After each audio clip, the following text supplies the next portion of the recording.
अस्सलामुअलैकुम स्टूडेंट्स। तो कैसे हैं आप सब लोग? ठीक हैं। आज हम पढ़ रहे थे केमिकल स्पीशीज, तो उसमें हमने काफ़ी हद तक पढ़ लिया है। आज जो है वो the difference between molecule and molecular ion. एक मॉलिक्यूल क्या होता है और मॉलिक्यूलर आयन में जो है वो क्या फ़र्क होता है, और फर्क जो है आपको पता ही है, तो हम दरमियान में लाइन लगा के लिखेंगे क्योंकि इसके 4 पॉइंट हैं, तो ये भी एक लॉन्ग जो है क्वेश्चन के तौर पर इस्तेमाल हो सकता है। तो सबसे पहले हम देखते हैं कि molecule with smallest particles are compound which can exist independently and show all the properties of that compound।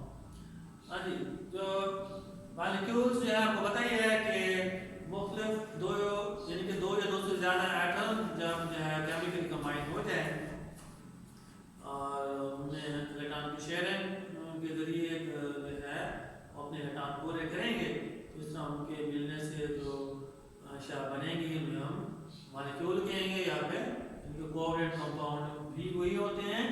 तो H2O पानी जो है, इसमें आप देख रहे हैं हाइड्रोजन जो एलिमेंट है उसके 2 एटम कंबाइन हुए हैं, ऑक्सीजन जो एलिमेंट है उसके 1 एटम कंबाइन हुआ है। इसमें कुल 3 एटम इसमें मौजूद हैं, और इस तरह ये H2O पानी का एक जो है वो मॉलिक्यूल बन गया। Which is smallest particles of the compound. अगर एक गिलास पानी हो तो उसके अंदर तो हजारों लाखों पानी के मॉलिक्यूल होंगे, लेकिन H2O जो है इस पूरे गिलास पानी का भरा हुआ है, पूरा कंपाउंड है, तो उसका एक छोटा यूनिट्स है H2O के पूरे कंपाउंड में एक छोटा पार्टिकल होता है एंड कैन एग्जिस्ट इंडिपेंडेंटली। और एक मॉलिक्यूल जो है फ्री यानी कि आज़ाद रह सकता है और show all the properties of that compound. ठीक है जी। तो इस तरह अगर एक मॉलिक्यूल की जो प्रॉपर्टीज होंगी वो उस पूरे कंपाउंड की प्रॉपर्टीज भी सेम होती है। जैसे एक गिलास पानी है जिसमें लाखों मॉलिक्यूल है पानी के, अगर हम सिर्फ एक मॉलिक्यूल की प्रॉपर्टीज जान लेते हैं तो इसका मतलब ये होगा कि पूरे गिलास के अंदर लाखों मॉलिक्यूल हैं, सबकी प्रॉपर्टीज जो हैं वो सेम है। इसी इन्होंने यहाँ पे बताया है it show all the properties of that compound. एक मॉलिक्यूल जो है पूरे होल जो कंपाउंड्स है उसकी खुसूसियात को रिप्रेजेंट करता है।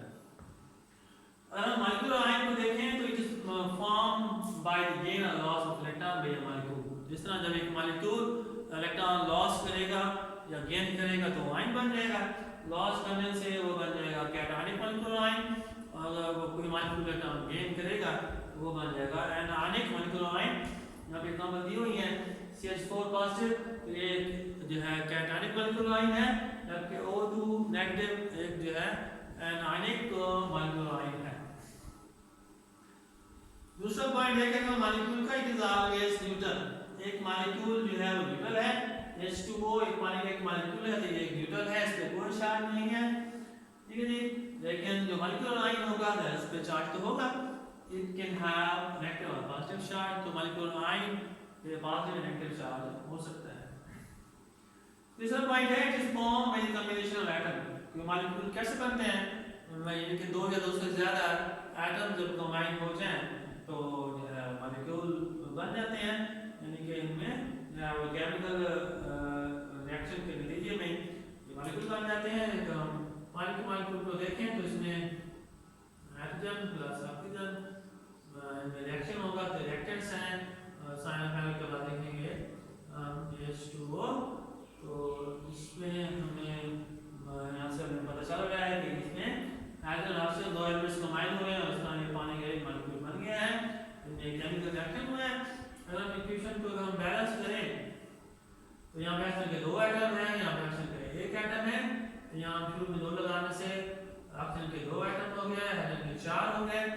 तो इस तरह अगर हम यहाँ 2 का इजाफा कर दें तो इस तरह हाइड्रोजन के 4 एटम हो गए। इस तरह एरो के दोनों तरफ रिएक्टेंट्स और प्रोडक्ट्स की तरफ मुख्तलिफ एलिमेंट्स थे, उनके एटम की तादाद जो है वो बराबर होगी है। बराबर मॉलिक्यूल जो है वो मुख्तलिफ इनके 2 या 2 से ज़्यादा एटम के केमिकली कंबाइन होने से बनते हैं, जबकि मॉलिक्यूलर आयन कैसे बनता है, ये हमने पिछले टॉपिक में हमने बात की थी कि एक डिस्चार्ज ट्यूब के अंदर it is form by the ionization of molecule.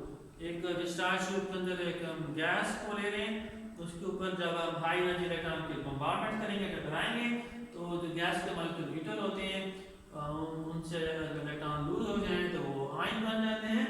जिस तरह मॉलिक्यूल आयन को जो है वो प्रोड्यूस किया जा सकता है। चौथा पॉइंट है जी मॉलिक्यूल्स का इज स्टेबल यूनिट। एक मॉलिक्यूल जो है वो स्टेबल होता है, यानी कि कायम रहने वाला होता है, अपने वजूद को बरकरार रखता है, ठीक है जी।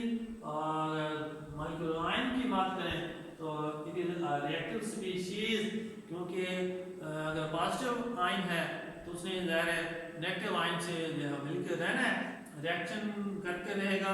नेगेटिव आयन है तो वह अकेला इंडिपेंडेंट एग्जिस्ट नहीं कर सकता, तो उसने पॉजिटिव आयन से मिलकर रहना है, यानी कि वो पॉजिटिव और नेगेटिव आयन आपस में मिल के ही रहते हैं, यानी वो काफ़ी रिएक्टिव होते हैं। पॉजिटिव ने नेगेटिव को अटैक करके रहना है और नेगेटिव ने पॉजिटिव को अटैक करके रहना है। इसलिए ये कोई भी एक आयन जो है पॉजिटिव या नेगेटिव कोई भी होगा वो काफ़ी रिएक्टिव होगा, तो अपने अपोजिट चार्ज आयन से मिलकर रहेगा। तो ये 4 पॉइंट थे मॉलिक्यूल और मॉलिक्यूल आयन के डिफरेंस के। तो ये जो है